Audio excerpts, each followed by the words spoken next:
Ok, penso que agora percebo bem estas questões técnicas. Então vamos lá para o assunto da aula de hoje. Hoje falaremos sobre a qualidade da luz e iremos abordar os aspectos da iluminação natural e iluminação artificial e especialmente como utilizá-la e explorar as suas variações na nossa linguagem fotográfica.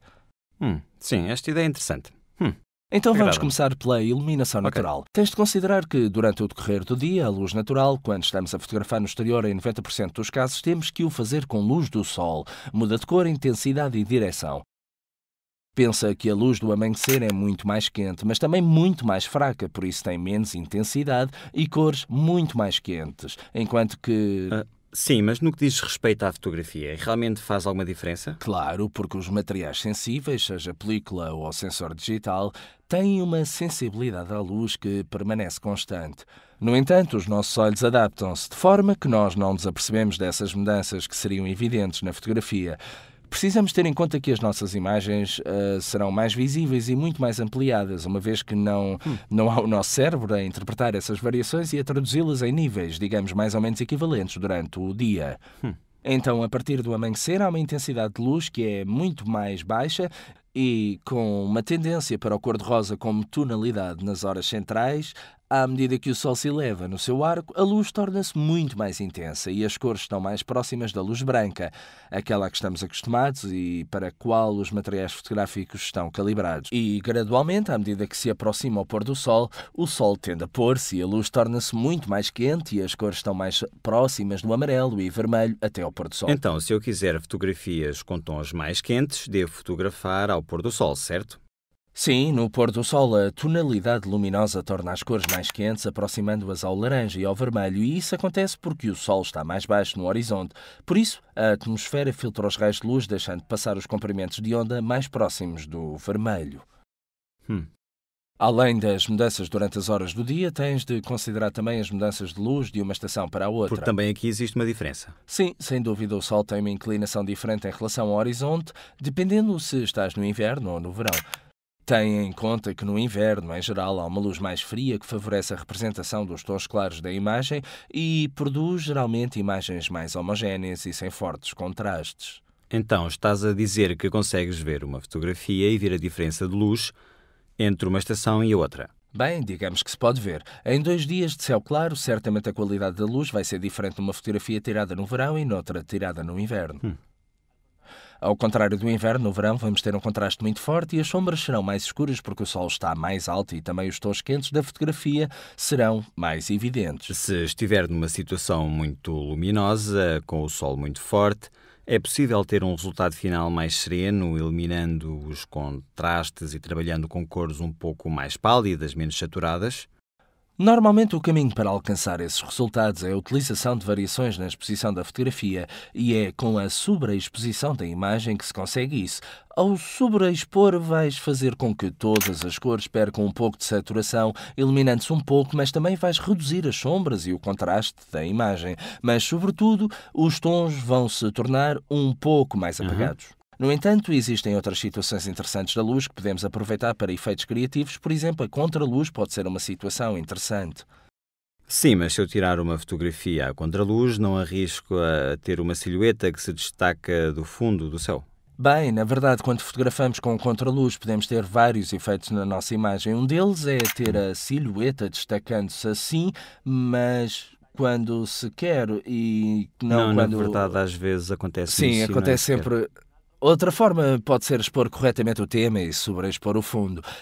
E a terceira forma é tentar equilibrar os tons do primeiro plano e do fundo. Mas falamos disso mais tarde quando abordarmos as luzes de preenchimento. Ok.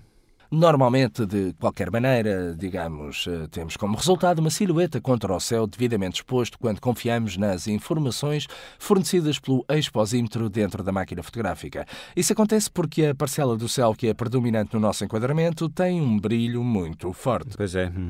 O exposímetro define os seus dados, os dados que nos dá para a exposição nesta parte muito luminosa, que, aliás, é predominante na superfície do enquadramento, e em seguida fornece-nos a informação de subexposição do tema do primeiro plano, o que o torna totalmente escuro contra um céu que, pelo contrário, está corretamente exposto. É o meu caso. Se queres representar corretamente o tema do primeiro plano, tens que te aproximar do tema até que se preencha a maior parte do enquadramento com o próprio tema.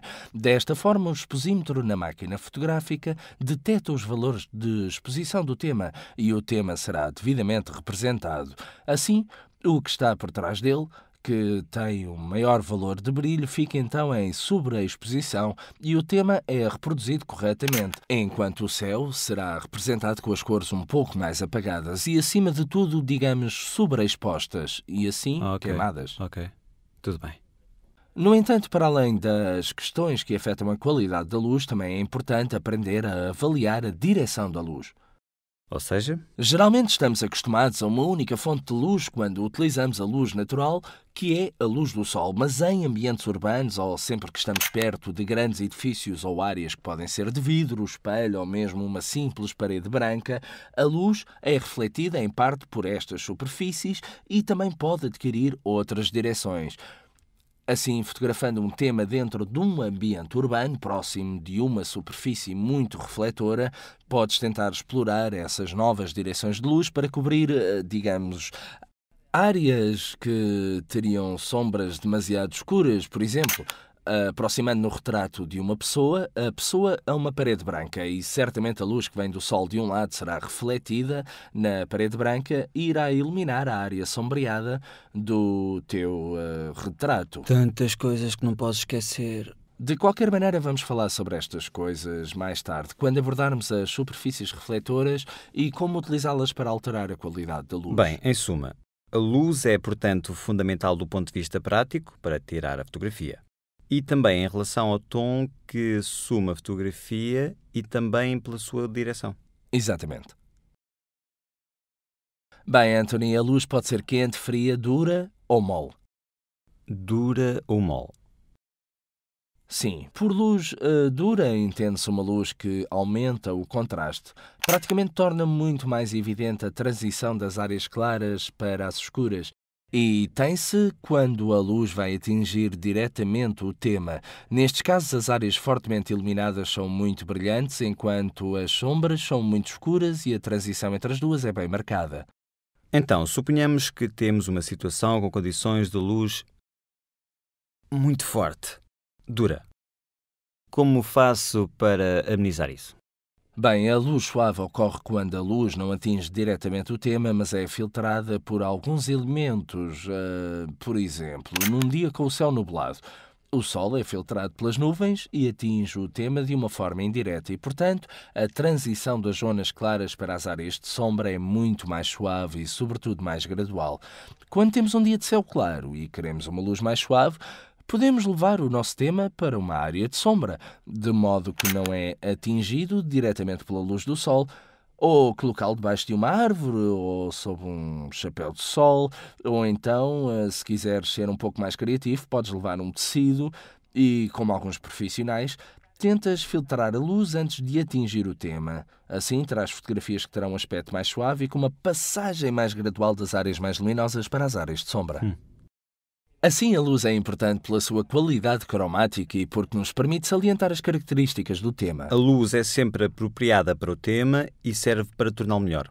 Sim, mas às vezes também pode ser a própria luz o tema das nossas fotografias. Pensa, por exemplo, fotografar a luz filtrada através dos ramos de uma árvore ou a luz que passa através das nuvens para atingir um determinado ponto numa paisagem, ou fotografar os raios de luz que entram pela janela de um quarto e que desenham figuras na parede oposta. Em suma, a luz também pode ser o elemento-chave das nossas imagens. Uma pergunta. Lembras-te que me disseste há algum tempo que eu poderia incluir o sol na imagem para dar a sensação de calor, falta de ar e essas coisas assim? Como faço isso tecnicamente sem estragar a foto? Então, quando incluires o sol no enquadramento, antes de mais, deves ter cuidado para não focar o sol, porque isso poderia arruinar algumas partes da máquina fotográfica. Ah, é? Sim, quando focares o sol, podes queimar o obturador ou fazer uma impressão indelével no sensor CCD da máquina fotográfica digital. Não apenas a película, mas também... Mas também pode ser perigoso para o digital. Além disso, quando incluires o sol no enquadramento ou quando fotografares na direção do sol, deves ter cuidado, antes de tudo, com a exposição, pois o sol, sendo uma fonte de luz muito forte, irá cobrir todos os valores de exposição de todas as cenas e depois aparecerá tudo o resto como silhueta. Ou se expões para a paisagem, corres o risco de ter uma área muito queimada na tua imagem. E também, quando se direciona a máquina para o sol, mesmo se não o incluirmos no enquadramento, gera-se no interior da ótica um defeito que é chamado de flare, que são praticamente reflexos interiores entre as lentes da objetiva. A luz, quando vai atingir diretamente a luz da lente frontal, cria esses reflexos repetidos no interior da imagem. É utilizado também como elemento criativo, tanto na fotografia como no vídeo, mas geralmente é considerado um defeito, então temos de prestar atenção e geri-lo caso a caso. Então, já que falamos do Sol, um eclipse, pode-se fotografar? Bem, podes fotografá-lo, mas não é nada simples. Antes de mais, é necessário um equipamento bastante avançado para projetar a imagem do eclipse e depois fotografar a imagem projetada. Fotografá-lo com uma máquina fotográfica, digamos, amadora, torna-se bastante complexo e especialmente arriscado para a máquina fotográfica por causa dos problemas que referi anteriormente. Pode ser feito utilizando filtros que reduzem muito o brilho do sol, no entanto, temos sempre de tentar ser cuidadosos. É desaconselhável fotografá-lo de qualquer maneira. Bem, até agora falámos sobre luzes quentes, frias, duras e macias. Sim, mas até agora falámos destes aspectos no caso da luz natural. É Considera que verdade. estes são válidos mesmo com luz artificial. De facto, com luzes artificiais, por vezes, também tens a capacidade de controlar os aspectos que não são controláveis utilizando o sol como fonte luminosa. Mas há outro aspecto a considerar. O suporte fotográfico que utilizamos deve ser indicado para um determinado tipo de luz. Se utilizarmos uma luz artificial, uma vez que existem muitas fontes de luz, cada uma com características diferentes. Por exemplo, se tirares uma fotografia de noite, deve-se utilizar um filme adequado para a iluminação de tungstênio, porque cada um está calibrado para um tipo específico de luz. Se tivermos a utilizar a nossa reflexo digital, devemos definir o balanço de brancos. O que significa? Bem, falaremos disso mais tarde, mas agora não te quero assustar. Estes aspectos serão tratados a seguir. Por agora basta dizer que existe um anel através do qual se pode selecionar o tipo de luz que é dominante na nossa cena e depois ir a definir o equilíbrio mais adequado para este tipo de luz. Ok. Bem, então, em resumo, quais são as coisas mais importantes desta aula de que me devo lembrar? Muito bem, nós falámos sobre luz referindo a sua qualidade. Luz quente, luz fria, dura, mole e depois conversávamos sobre as variações que a luz tem nos vários momentos do dia e durante as estações, da direção da luz, como controlá-la, também estes aspectos e também mencionámos a utilização de contraluz e a diferença entre a luz natural e luz artificial. Então posso tirar fotografias em qualquer posição, quer dizer, condições, certo? Sim, bem, isso acontece sempre. Bem, e vou-me embora. Mas e a chuva? Levas o guarda-chuva. Ah,